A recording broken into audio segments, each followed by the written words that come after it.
यह है राज Shamani clips channel. बहुत कम समय में अगर एक बेटर लीडर बनना है तो इस चैनल को सब्सक्राइब कर लो। आपने बताया था कि आप निर्भया केस में इन्वॉल्व थे, तो आप कैसे इन्वॉल्व थे इसमें? जो निर्भया केस ये 2020 का है, 20 मार्च 2020।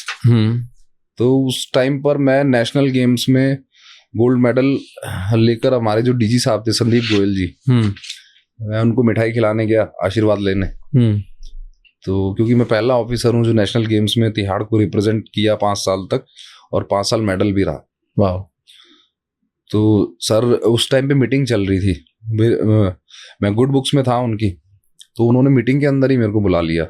जैसे मैंने स्लिप दी कि मैं मिलना चाहता हूँ, तो मैंने जाके मिठाई खिलानी शुरू की। हमारे डीआईजी साहब बैठे थे, हमारे जो आरएमओ डॉक्टर्स हैं वो सब बैठे थे। तो डिस्कशन चल रहा था, बड़े परेशान थे डीजी साहब, क्योंकि ये पूरा एक इंटरनेशनल मुद्दा बना हुआ था उनकी फांसी। तो मेरे को देख के कहते हैं कि दीपक एक काम कर, तू जाके ज्वाइन कर ले, और तेरा जो कद काठी है ठीक है कि ना तो ये किसी को चोट पहुंचाए ना कोई इनको चोट पहुंचाए, और ये काम निकलवा दे। मैंने कहा ठीक है सर, जैसा आपको ठीक लगे। तो अंदर से मुझे भी बड़ा अच्छा लगा। वो केस भी ऐसा था भाई, इमोशंस आपके भी जुड़े थे, मेरे भी जुड़े थे, सभी के जुड़े हुए थे। तो मैंने कहा ठीक है सर, मैं करता हूँ। तो उन्होंने इमीडिएटली ऑर्डर किए मेरे, और 18 तारीख को मेरे को मंडोली से तिहाड़ बुलाया, और 3 दिन हम रेगुलर रहे उनके साथ। सुबह 5:30 बजे फांसी दी, 7:30 बजे के आसपास हमने उनको डेड बॉडीज़ को पोस्टमार्टम के लिए भेजा। ड्यूटी ख़त्म हुई, फिर बैक टू पवेलियन। तो फांसी से पहले कोई चेकलिस्ट होती है, कोई चीज़ें होती है जो चेक करनी होती है? फांसी से पहले एक तो शाम तक यही श्योर नहीं था, रात तक भी 4 साढ़े 4 बजे तक भी, कि इनको फांसी होगी। क्योंकि 1 बजे 1:30 बजे के आसपास हाई कोर्ट इनके वकील साहब पहुंचे, हाई कोर्ट से फिर वो रिजेक्ट हुई, फिर सुप्रीम कोर्ट पहुंचे। 4 बजे के अराउंड में हमारे पास जो इनका फाइनल लेटर आया कि हाँ एग्जीक्यूशन करना है। तब तक तो इनको भी ये लग रहा था कि जैसे हर बार बचते आए हैं, बच जाएंगे। हाँ, लॉन्ग ट्रायल जैसे अपॉर्चुनिटी देना जिसको कहते हैं। किस बात पे बच रहे थे वो? जो उनके वकील साहब कुछ ना कुछ, कभी उसकी वाइफ की तरफ से पिटीशन लगा देते थे, कभी जो हथकंडे वो अपना सकते हैं उन्होंने वो सारे अपनाए, बट कुछ नहीं हुआ जी। तो मतलब अभी हम बात करें चेकलिस्ट, कुछ भी नहीं होती उससे कि लेटर आ गया, लेटर होने के बाद कुछ होता है कि ये चेक करो, ये चेक करो?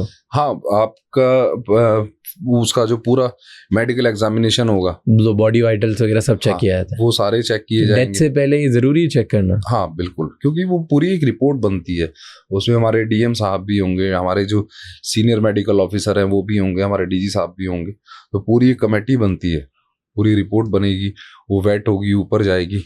एंड उसके डेथ के बाद क्या प्रोटोकॉल्स होते हैं? पोस्टमार्टम भेजना होता है? डेथ के बाद जब हम उनको हैंग करते हैं, डॉक्टर साहब फिर देखेंगे अपने अकॉर्डिंगली, उनको डिक्लेयर करेंगे। जब वो डिक्लेयर करते हैं, बॉडीज़ को उतार के वो पूरा रैप करके प्रॉपर पोस्टमार्टम के लिए भेज देते हैं। फिर उसके बाद क्या वो बॉडीज़ घर वालों को दी जाती है? नहीं, पोस्टमार्टम हॉस्पिटल चले जाती है? हाँ बिल्कुल, वो डिपेंड करता है केसेस के ऊपर।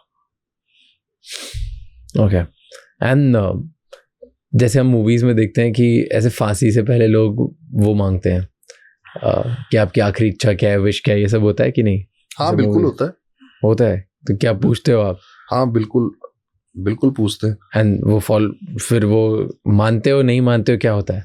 नहीं, अब जैसे इनके केस में तो सुबह तक ये बिल्कुल नॉर्मल ही थे, तो इनको था ही नहीं कि फांसी होगी। तो सुबह जब 4:30 बजे के आसपास मैंने विनय को कपड़े दिए, जब हमारे पास कंफर्म हो गया तो उसको कपड़े दिए कि भाई नहा के कपड़े चेंज कर ले। तब वो घबरा गया कि भाई कपड़े चेंज करा रहे हैं मतलब फांसी हुई। हाँ। तो उसके बाद तो फिर वो कुछ बोल ही नहीं रहे थे। उससे पहले तक ठीक थे, रात को 2-2:30 बजे तक मैगी खा रहे थे, सारी चीज़ें बेहतर थी। लेकिन जब उन्हें दिखा कि भाई अब तो, क्योंकि अलग सी एक सरसराहट एक दिख जाती है हवाओं में भी कि क्या चल रहा है। और इतनी कस्टडी हो गई थी तकरीबन 8 साल, तो समझ गए थे कि ये प्रशासन क्या एक्शन लेने वाला है, चेंज हो रहा है, सब आसपास उनको बर्ताव चेंज देखने लग गया। तो वो तो फेंट हो गए थे, वो कुछ बोले तक नहीं। एंड ऐसे यूजुअली जिनसे कभी पूछा जाता है कि आपकी लास्ट इच्छा क्या है, ऐसे लोग बताते हैं, बोलते हैं कि मेरे को इससे बात करा दो, मेरे को ये करो, कुछ होता है कि भाई मैं एक बार फैमिली से बात करना चाहता हूँ, या मैं कुछ खाना चाहता हूँ, या मैं कुछ पहनना चाहता हूँ। इस तरह की चीज़ें हैं जो थोड़ी सी लेजिटिमेट दिखती हैं, वो पूरी की जाती हैं। थैंक यू ये क्लिप एंड तक देखने के लिए। ऐसी और इंसाइटफुल क्लिप्स के लिए इस चैनल को सब्सक्राइब कर लो।